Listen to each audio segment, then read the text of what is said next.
back on the Zero Hour. I'm your host, Richard RJ Eskow. As I speak these words, the news has come out of an agreement between the Ford Motor Company and the United Auto Workers. My next guest and I haven't had a chance to review that yet, so perhaps at some future time we'll comment on it in more detail. I know he will. But first, by way of introduction, I always look forward to my conversations with Richard Wolff from the Communications We Get You Do as well. He's an economist, economic historian, host of Economic Update on Free Speech TV, and knows a lot about this stuff, labor, socialism, egalitarianism, workplaces. And so I had a question I wanted to ask him, really around the whole issue of the auto workers. So without any further ado, Richard Wolff, welcome back to the program. Thank you, RJ. And as usual, I'm looking forward to it. All right. Well, glad to hear that. And let's begin with this. Okay. As the United Auto Workers, reportedly have come to an agreement with Ford, not yet with the company they're actually ramping up on, at least as far as I understand it. But all of this has taken me back in time a little bit to 2009. Now, in the year 2009, Barack Obama was the new president of the United States.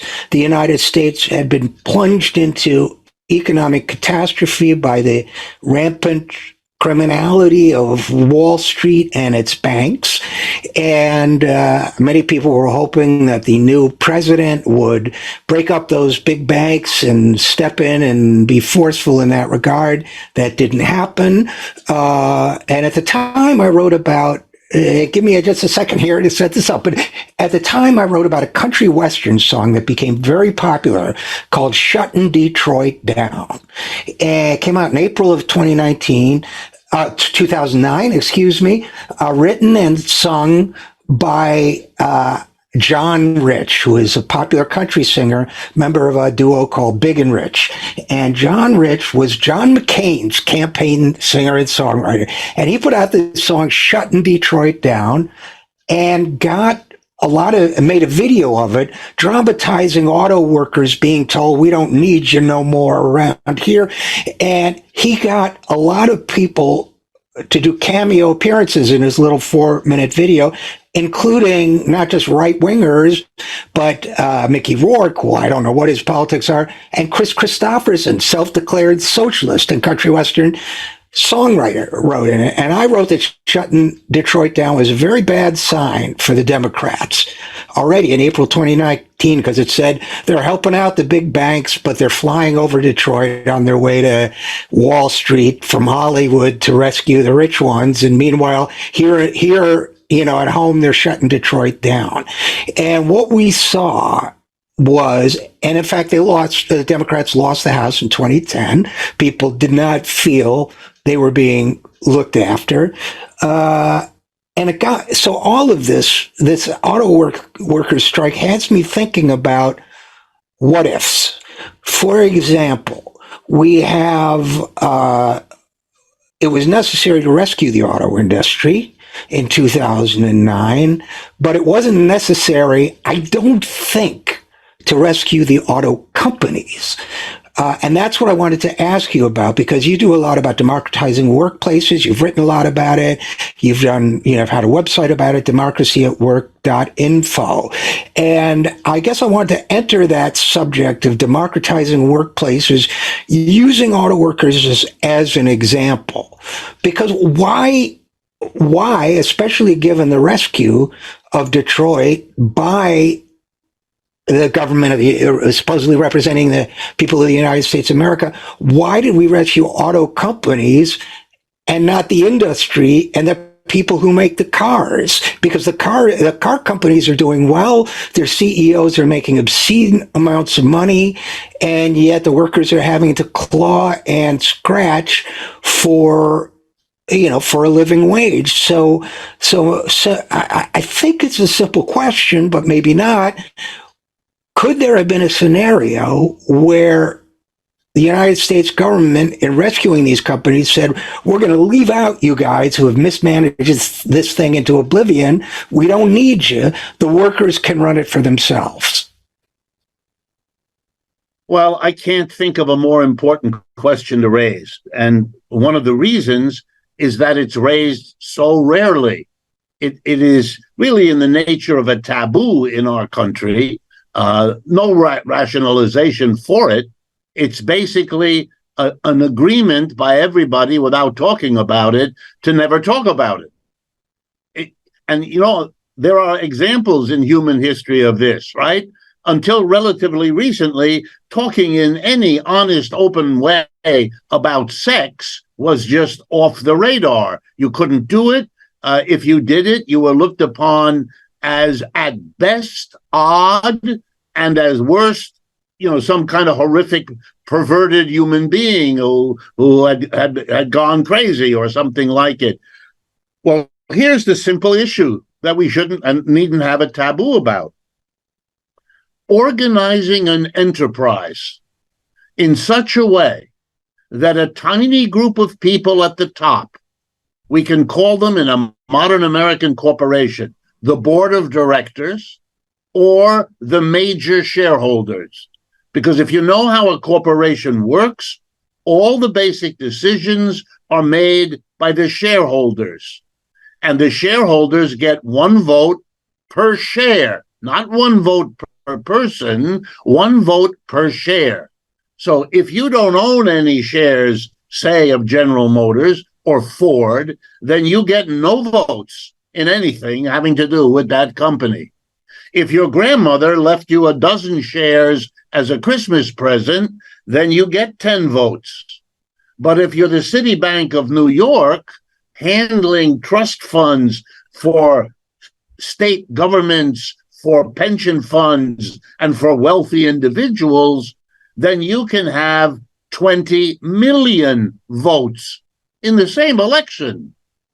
So it turns out, since most boards of directors have between 10 and 20 people on them, and most major shareholders representing, you know, big banks and insurance, the holders of large agglomerations of shares, and voting on behalf of the individuals whose money they manage, we're talking about a small group of people. You can fit the people who are relevant to the big decisions of major corporations in a relatively modest hotel ballroom. It's 40, 50 people who are major shareholders and members of the board of directors, and maybe another 20 or 30 that are journalists for the Wall Street Journal or the Financial Times or other interested parties. And then perhaps a few grandmothers and grandfathers who were in that particular city and at that hotel by accident anyway, and saw that there were free hors d'oeuvres in the ballroom for the meeting. The vast majority of people, the tens or hundreds of thousands of employees, are not there. They're working. And the millions of people in the communities impacted by what that company will or will not do, they're not there either, because if you have no shares, you have no votes. If you have 10 shares, it's not worth it for you to pay for the travel to whichever hotel it is. I've been to these meetings, and I can assure you they do not have large ballrooms because there is no need for them. Long story short, the major corporations of America in the auto industry or anywhere else are run by large corporations. They do the bulk of the business in this country, and they are run by tiny groups of people. The vast majority of the people in any corporation are excluded from making all the major business decisions. That's the reality. To be honest, if you use political categories like democracy, then a modern corporation is the opposite. It is run by a tiny group of people not accountable to the mass of people who are affected by the decisions the tiny group makes.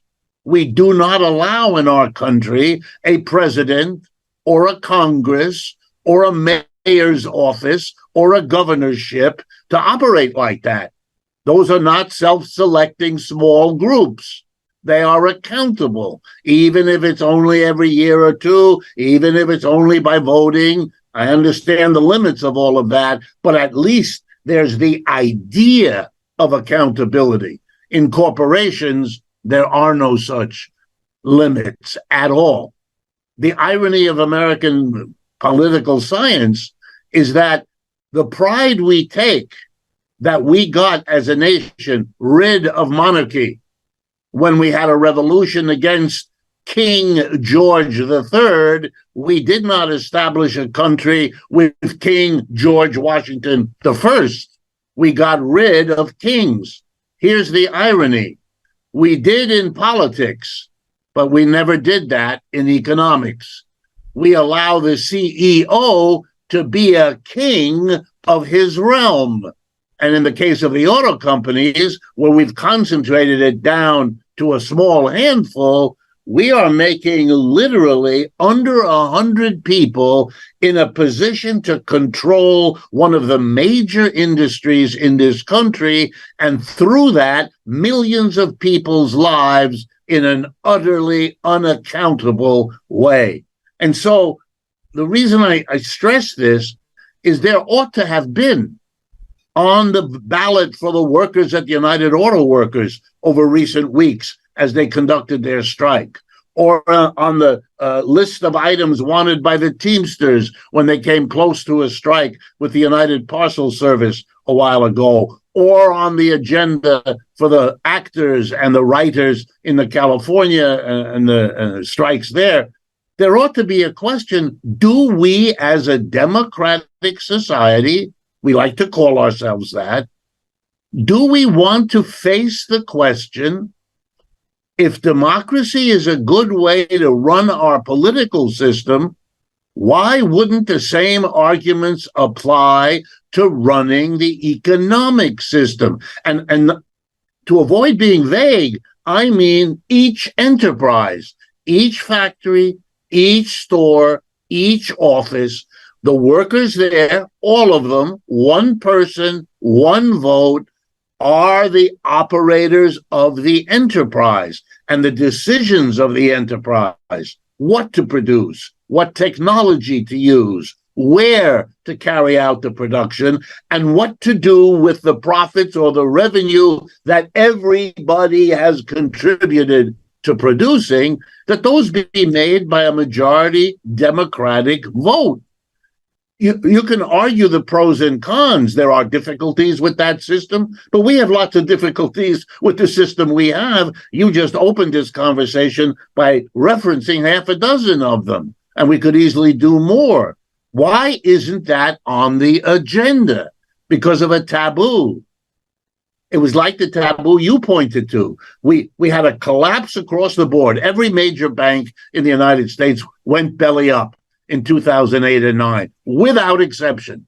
The government bailed them all out. By the way, bailed out General Motors as well. Okay? Nobody asked the question, gee, these privately owned capitalist enterprises destroyed themselves. They didn't make provision. They didn't have the plans. They didn't have the means. And they all went running to the government to leech off of the public purse to keep themselves going. I can understand that they would want that. But how wonderful for them that no major movement in the United States existed to say, you've had your chance. You are not reliable as the custodian of the monetary system that every person in this country depends on. You have failed. And we're now going to give a try either to having the government take it over, public banking. Just a footnote. The state of North Dakota has had a public bank as the dominant banking institution in that state for over 1 century. And Republicans and Democrats have come and gone, and they don't dare mess with it. So we know it can work. We know it from our own history. Yet no one said, let's have either a public bank or let's have a cooperatively organized banking system. It would still be co-respective with the community.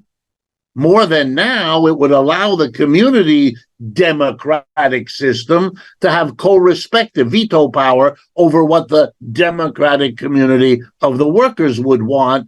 So we don't make workers into dictators over everybody else any more than we would allow the CEO to be a dictator over what everybody wants. But we have a system that is fundamentally undemocratic. I have worked with countless city governments in America who wanted advice of an economist like me and others, of course. And here's what they wanted us to do, which after my first experience, I never did again. Our job is to be professional beggars with a little lying brought into it. What do I mean? We go to corporations. We beg them, please locate your next factory or office or storage facility here in our community because we're desperate to build up our tax revenue. Would you please come? How big a subsidy do we have to give you? How much do we have to promise you you'll have a docile labor force?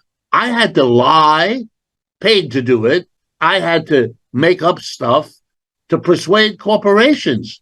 That's what most political governments in our country do. They beg like puppies for a treat. They want this puts the corporations in the driver's seat relative to their own employees, whom they can fire, and relative to the political authorities that they turn into beggars looking for treats and forcing every city government to compete against every other one to get them. This is an imbalance of power that ought to be addressed. And in our country, people like you and me have to raise the question because we're fighting against the taboo that you can't even ask about it. And we find, the closest that they pretend to come to any kind of governance, legitimate governance of corporations is boards of directors.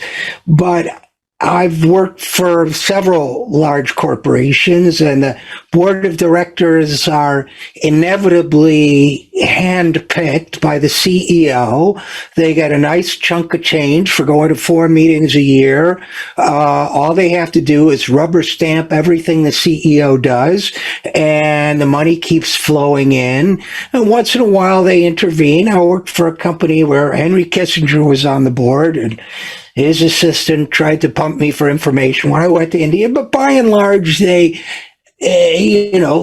just there to cement the undemocratic nature of governance rather than vice versa. And I guess whether it's auto workers or anyone else, I had the same reaction, by the way, and I wrote about it in 2009 and beyond about the banks that, first of all, utterly, and by any objective measure, the people who ran them failed. By any objective measure, someone like Jamie Dimon or at JP Morgan Chase or Brian Moynihan at Bank of America were running large-scale criminal enterprises. If they didn't know it, they're incompetent. They knew it, they're crooks. But they were allowed to keep their jobs. And when we think about democracy in the workplace, I just want to throw this out. I don't want to lose sight of workplace democracy, but I did the math during the foreclosure crisis where banks were breaking the law right and left to foreclose on people. And at the point that I wrote the article, more than 42 million Americans were living in underwater homes in danger of foreclosure. All of them in danger of foreclosure because of the United States banks, the way they'd mismanaged themselves, as well as a whole slew of misrepresentations and so on. And at the time, I asked the question, what if 42 million mortgage holders went on strike? What if they just said, we don't like the way you're doing that. I mean, obviously, if you do it by yourself, you'll face terrible consequences. But what if, these are people are funding the banks in effect with their mortgage payments? Or if we say, look, you cheated us, we're not going to pay you till you make it right. I mean, is that kind of thing a form of, I don't want to call it workplace democracy, but economic democracy as well? Absolutely. I mean, either you believe in democracy, in which everybody, the basic idea is if you're affected by a decision, then you have a de facto right to participate in it. Are there limits to that? Sure. But the basic principle is why we have elections, so that we have some input over the people whose decisions affect our life. If the mayor determines the tax rate, or if the city council determines the tax rate I have to pay, well, then I have some input onto that process, and we don't allow that in the corporation, and we act as if that's a dictate that has to be. I want to remind folks of a little historical lesson here. Under slavery, in various parts of the world where we've had slavery, sometimes for centuries, but even if we took the example of the United States as a colony and then up until the Civil War, we said that a slave, and it was enshrined in the law, is a property of the master, of the owner of the slave. That's a relationship. And I can show you endless literature that said that this was the way God meant it to be, because otherwise, how could it be otherwise? God made the earth 7 days, works fast, and he got this all done. And it would last forever. It was a great system. It recognized that some people are masters and other people aren't. And in feudalism, we did the same game, only we changed the names and we changed the relationship. It became lord and serf, and the serf wasn't owned by the lord, but entered into a mutual obligation. And then we come to capitalism, where we don't have masters and slaves, and we don't have lords and serfs. We have employers and employees. But the point of the history is nothing is forever. There's nothing written in the stars that says it has to be this way or that way. And the irony of ironies, if you go back far enough, and there's a key point here, to village economies and many examples in Asia and Africa, sizable groups of people lived without a hierarchy. They divided the labor, they divided the decision-making, but to give a small number of people the outsized dominance that masters have over slaves, lords over serfs, and employers over employees was deemed inappropriate. And we acted on that basis. Last little point. Okay. I know when people get into this conversation, they sometimes avoid it by saying, oh, these other arrangements, these democracies can only work for little enterprises. They couldn't work for a big one like Ford or something else. This is wrong two ways. Number one, when capitalism emerges from feudalism, it always starts with a little capitalist and a half a dozen workers. It took a long time for capitalism to figure out how to manage large corporations, and it invented the corporation along the way. Right now in the world, there is a worker co-op called the Mondragon Corporation in northern Spain. It's large. It's about 130,000 people are part of that corporation. They've demonstrated in the 75 years they've been going that you can go from small. They began as a parish priest in northern Spain with 6 parishioners as the workers to the 130,000 that they are today. Tremendously successful economic growth. They're the 7th largest corporation in all of Spain. They're a family of worker co-ops. So we've done the work. The marvelous thing is not to have an idea about it. That's easy. That's what I do. But I'm in a position of saying the realities are all around us. The examples are there. The history is documented. There's no possible excuse for tabooing it out of the conversation, so that even workers who know they can run the enterprise, who know how badly they've been treated by their employer, do not think through with their leadership to put that issue on the table alongside the other issues that ought to be democratically decided. A comment and a question. First of all, when it comes to auto workers, I have I have a middle class car. I have a Subaru Forester. My Subaru Forester tells me when I'm drifting out of the lane. It shows me where I'm backing up into. It beeps if I'm getting too close to something in the front and back. Seems to me if the auto industry is capable of developing these systems to navigate a car, then we as a society can develop systems for navigating a democratically run company. Because people say, oh, it's too complicated. How would you do that? Well, no, we can. I'm pretty sure we're smart enough to figure that out. I wanted to switch to another labor dispute. We had the strikes in Hollywood, and the Writers Guild has come to an agreement. The actors have not yet. But in a piece I did, I worked on a lot and didn't publish. Maybe I'll publish it anyway at some point. I looked at Netflix because I think this is an example of another problem with the way we govern companies. Netflix. You read the business press, especially when the strike began, it was filled with all the trouble Netflix was in, and Wall Street was down on it, and there were these problems. It goes up and down. It may have changed since then, but and that's why they couldn't give their creative workers what they needed. So I looked at it. Netflix's total revenue in 2022 was $36.6 billion. 10 times more than it had been a decade earlier. Its net income was $4.492 billion, which to me is a lot of money, but its stock price took a dive that year. And why?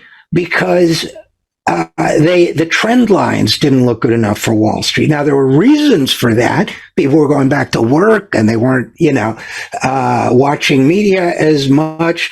But so it was down 22. It's down a little bit from 2021, but its 2021 income was nearly double that of the year before. So over a 2-year basis, it was doing great. So, but the fact is, Wall Street, it seems to me, thinks in terms of trends, because that's where they make their money, right? When it seems to me, but correct me if I'm wrong, when stocks go up and then the incentive packages for these small groups of people who run these companies are based on Wall Street's valuation. So they have no incentive under this system, the CEOs or their investors, to just let the company make a healthy profit and pay all its workers what they deserve. If the workers took it over, I would think they don't have to worry about all this crap. They can just say, it's up 1 year, down another year, but we're doing great. We're solid. We put out a good product. For the time being, we're good. Let's pay our workers what we need. And by the way, a democratically run Netflix would probably have better product. So I don't know. What do you think of my interpretation of that? Yeah, I mean, the only thing I would add is that the stock market is a gambler's paradise. You have to, if you play the stock market, you have to understand that the underlying business of whatever the company is that you're interested in is only one factor determining the price in the market.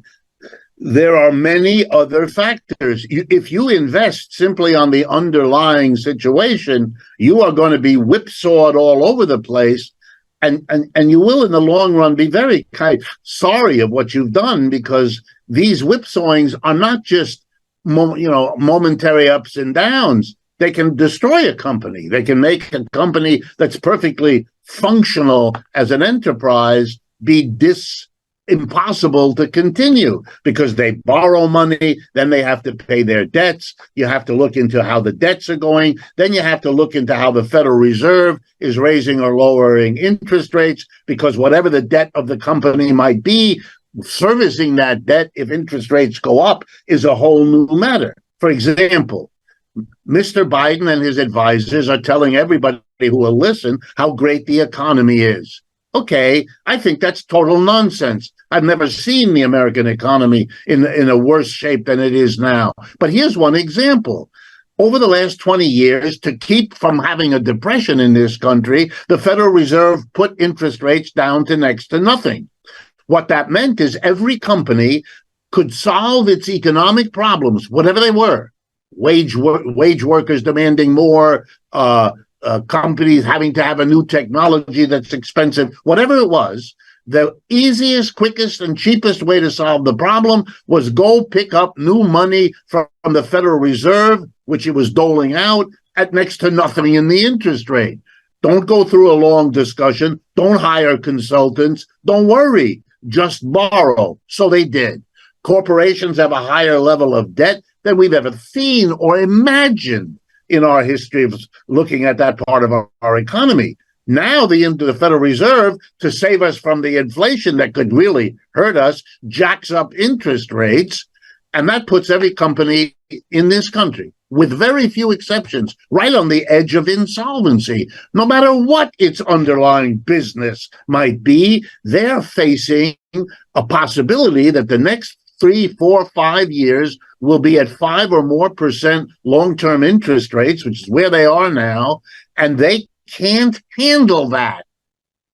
And so people who understand this are dumping shares of these companies, not because their underlying product is a problem or their manufacturing is a problem, maybe going along just great, but they have so dealt with the finances that their company is literally on the edge of disintegration.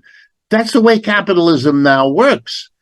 In the economics field, it's called, because of what's happened the last 30 or 40 years, the financialization, that everything now becomes a matter of borrowing and lending and gambling on what all of that's going to cost, because no one foresaw that inflation. No one foresaw the high interest rates that in 1.5 years had to be raised further in less time than we've ever seen, and on and on and on. This is a dysfunctional capitalism we're living in. It cannot handle the crash of 2008, then the pandemic, then the crash of 2020, then an inflation, now higher interest rates. Meanwhile, Janet Yellen, the Secretary of Treasury, explains to us how we can afford 2 wars at the same time.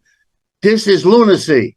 This is people who manage the system into a place where they have to pretend it isn't. This is a sign of dysfunction. And for me, the only amazing thing, and why I'm so appreciative of your bringing this topic up, is it has to, in a rational society, lead to questioning how we organize the production and distribution of the goods and services we all depend on. We've organized it in a top-down hierarchy, like the slaveries, which we've consigned to the dustbin of history, like the feudalism we've consigned to the dustbin of history. Now it's the time to see whether the same approach is what we need to do with the employer-employee version of hierarchy, and maybe finally to dare to bring the democracy inside the enterprise, whereas we've kept it outside for the history of this country from day one. And here's our challenge for our homework or whatever you want to call it, something to ponder for a future conversation. Richard Wolff, how do we get that message across to people that that's an option? It's an option when banks fail. It's an option when car companies need to be bailed out, when workers go on strike, when Hollywood workers go on strike, that, you know what, Hollywood senior executives in toto made $1.5 billion last year. We can't afford you guys, number one. Number two, you're not doing a good job. There's a better way to do it. So maybe we can think about that and have that conversation at some point. But in the meantime, I, as always, thank you for your insights, Richard Wolff, and as always, thank you for coming on the program. My pleasure, RJ. And this is really important stuff. And if we can do something to help give both the labor movement and the general public an awareness that there are options to think about. We are not at a dead end. We have steps we can take, maybe not within the framework of capitalism, but that's the fault of capitalism. That shouldn't be the blinder we wear.